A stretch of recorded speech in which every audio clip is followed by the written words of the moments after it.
And this ain't nothing that's coming out of my think tank. This is coming through. That ain't why you here. You are here to rescue humanity. To restore humanity. That's why you here. There ain't no other reason for you to be here. They don't need you here no more. They got machines. But the ancestors is keeping you here because you got a job to do. But you can't do the job as long as that demon is up in your head, telling you that you's an individual and there ain't nothing in the universe more important and powerful than you. That's a fool's mission. If you look at the top of the feeding chain in any so-called advanced society, you do not see individuals. You see families. Families linked and working together. Where did they get that? They got it from us. They saw what worked well. They stole the legacy. They stole the legacy and turned it on us. And so you sit us in a room and we have a conversation. The thing that we never talk about is how do we cooperate about money? Why? Because we were money. We were the money that fueled these cars out here, these paved roads, all of your luxury and privilege. We are the source of that. The capitalist empire that exists today was built on the backs of African labor, enslaved. And so, please, stop talking about white people.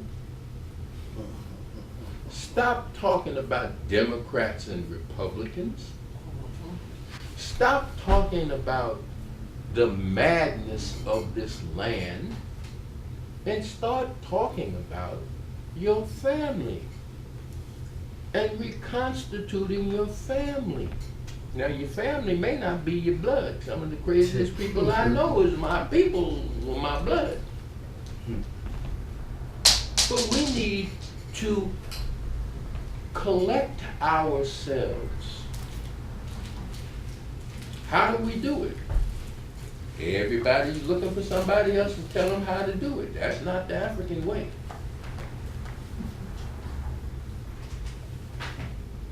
How we do it, Jay? I just can speak from my experience of being a 5 and just going through life and looking back at what you're saying. Does everybody know what Jay's talking about being a 5? 5 is the number of freedom. Yeah. I deal with post-traumatic stress because I was in the military. I went to Iraq straight out of high school when I turned 21 in Iraq. Got hit with IEDs, different stuff that happened, but for some reason I was okay. My spirit never got really tackled. But I moved to Texas and I got down there around family, cousin, and really didn't know himself and tried to be something that he really wasn't. For some reason I always had the gift to see a person gifts and talent that they may not see in themselves, to share with them and say, hey, just look in this area and stuff like that. Got in some trouble and faced a Fed case. Never been in trouble with the law ever again. And the whole fact of what they were trying to do, I realized real quick 2 things. One, the military don't care, regardless of what you're going on, and they're quick to try to lock us up. And out of everybody who was going through the court case, I was the only one that fought it, but at the same time, the ancestors gravitated me to massage therapy school. Never thought I'd be doing massage therapy. That's what I do now. But as I was learning, I started, like you say, the school was taking my mind off because I started learning more of the Bible. I was raised in the church. My granddaddy is a bishop. You know, he just turned 83 a couple days ago. I go talk to him all the time. So I was groomed to be in the pulpit and preach, but I'm not a preacher. My gift is healing.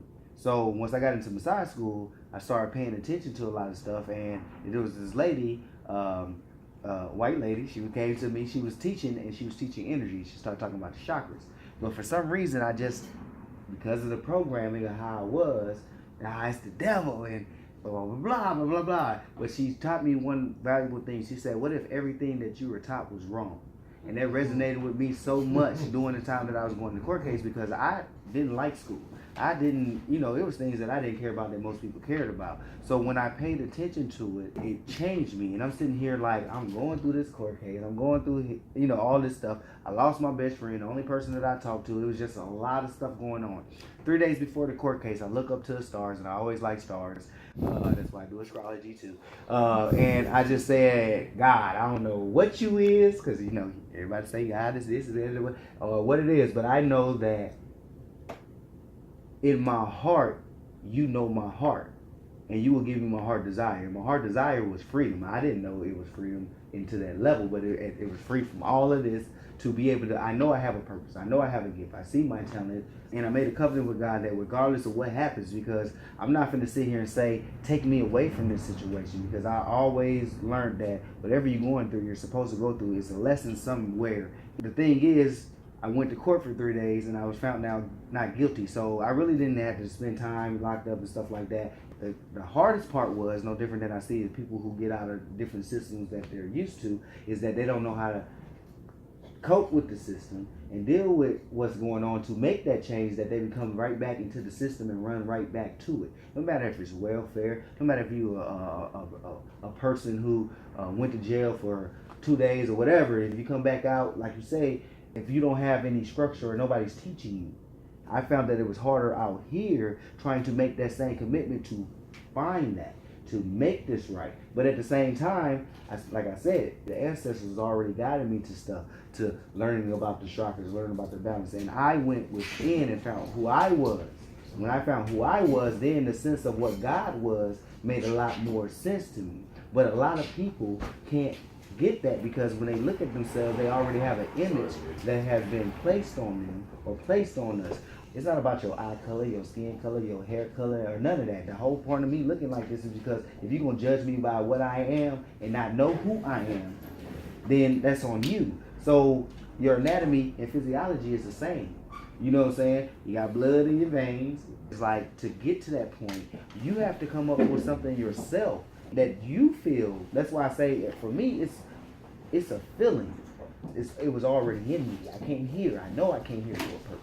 And I know my purpose is bigger than just massage, but it was an avenue to go there. But a lot of times, like, finding that, you have that. It's been there. Like you say, you know what you don't know. I realized all this stuff I already knew. When you're talking, it's confirmation. You are me. I'm you. So getting into that sense to see that and paying attention to your environment, to see that regardless if we're programmed by a white person, an Indian person, or whatever your tradition in your household was, the ancestors are still giving you the information that you need to be able to do the task that's at hand. I'm a soldier. My chain of command changed. I can no longer work in this place where I'm the only melanated being trying to put light in y'all and y'all can't see. But it was just a sense of saying, let me go to where I can get to the people that I know need this the more, to say, hey, this is our purpose. It's not theirs. It's our purpose to teach them. They stole by watching, then gave it back to us. But it was always in us. It's in us already. Does what Jay said make sense to anybody? Yes. Yeah. Especially after watching Black Panther. The reason why I called everybody in this room, because everybody in this room put a piece of healing in me. Y'all ain't do this. Y'all ain't shoot me. Y'all ain't never robbed me. Y'all put healing in me. And so this is a energy realm of healers, individual healers doing individual things on an individual level. but coming together collectively. Everybody in the room healers. Room full of healers. Thank you. And that healing, it's not something you learn in school. You didn't get it in school. It came with you when you came here. The thing we have to get back to is us. There, people say, who are you? What do you do? I'm a poet. Yeah, but what do you do? I'm a poet. Yeah.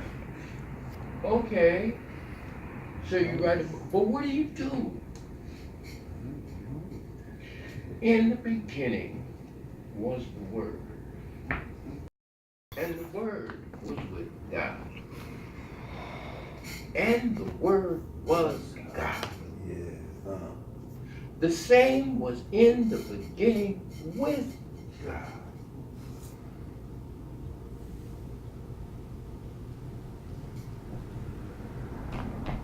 Without him was nothing made that was made. Let me back that one up. Without the ineffable was nothing made that was made. In that we do not know was life, and the life was the light in each and every one of us. And the light shines in the darkness, and we look in the mirror and can't see it. Nobody got to go tell you who you are. It ain't about a profession. A profession is for the empire. You are not subjects of the empire unless you want to be. The empire is not a physical edifice. The empire is in your head. It is capitalism working its way through your everyday action to convince you that you are something that you are not. Come on in, brother. The poets are here. The drummers are here. The barbers are here. The counselors are here to convince you, to convict you of yourself. Wow. Say that again, brother. I can't. Huh? It came through. I don't know. No, brother, listen. Listen. He said the poets are here, the barbers are here.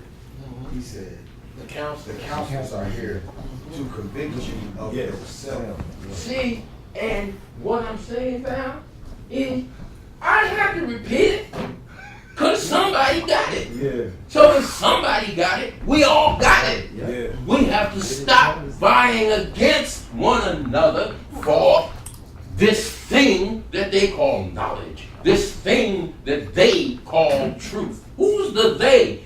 They is the idea in our head. It's an idea. White people ain't white. They're human. When you treat them like human beings and call them out of their whiteness, come. You don't know your power. The ancestors have given you the power to make word manifest. Wow. Yes.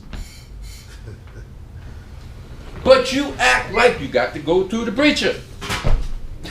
You got to go to the counselor. You don't got to go no place. Go look in the mirror. I had a young lady look in the mirror. She didn't know what the hell she was looking at. She was looking at magnificence and didn't know it. Look in the mirror. Ain't no man can create what you see in the mirror. You don't know who created what's in the mirror, but you know it's in the mirror. You can see it. It's manifest. From the unmanifest, life shows up. This thing they call science